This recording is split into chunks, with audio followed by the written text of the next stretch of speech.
Le sapin baumier, c'est une espèce d'arbre qui est normalement très commune en forêt boréale. Mais sur l'île d'Anticosti, le sapin a beaucoup de difficultés à se régénérer en cause du broutement par le cerf de Virginie. La solution pourrait paraître simple, diminuer les densités de cerf. Mais la chasse occupe une part importante de l'économie de l'île et les fortes densités de gibier sont vraiment sa marque de commerce. Il faut donc trouver des solutions qui permettent à la fois de maintenir les attributs écologiques de la forêt tout en maintenant le cerf présent sur l'île. Et l'une des techniques qui a été utilisée, c'est la plantation de sapins baumiers. Notre projet s'inscrivait dans cet effort de restauration des sapinières à l'île et visait principalement deux objectifs, soit un plus théorique et un plus pratique. Donc, premièrement, on visait à mieux comprendre les effets directs et indirects du broutement du cerf de Virginie sur la morphologie du sapin. Et deuxièmement, on en connaît peu sur la sylviculture du sapin baumier en plantation, surtout dans un contexte de restauration où le cerf de Virginie joue un rôle aussi déterminant.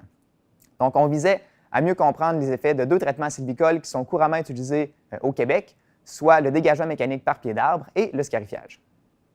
Notre expérience s'est déroulée dans un enclos de gestion. C'est un endroit où la pression de chasse est accentuée afin de diminuer les densités de cerf.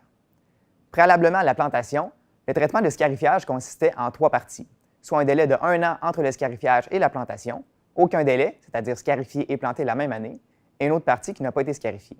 Le but de ce traitement-là, c'était d'influencer le laps de temps avec lequel la végétation accompagnatrice peut venir s'installer dans la plantation. Ensuite, c'est 432 semis de sapins qui ont été plantés en 2009. Une partie d'entre eux ont été plantés en présence de cerfs et l'autre ont été plantés dans des exclos, donc de grandes clôtures qui empêchent le cerf d'avoir accès aux semis.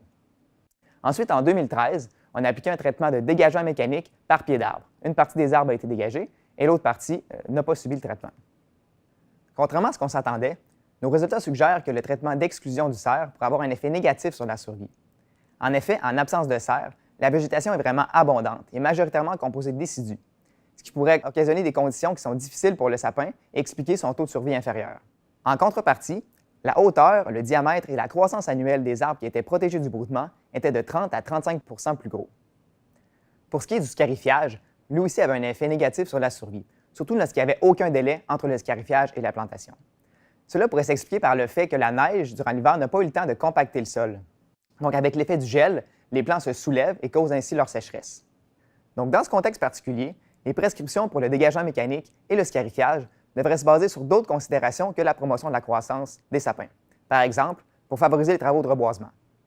En ayant une meilleure compréhension des relations qui existent entre le cerf de Virginie, la végétation accompagnatrice et le sapin baumier, on était alors mieux outillé à faire des choix éclairés pour restaurer le sapin baumier à l'île d'Anticosti.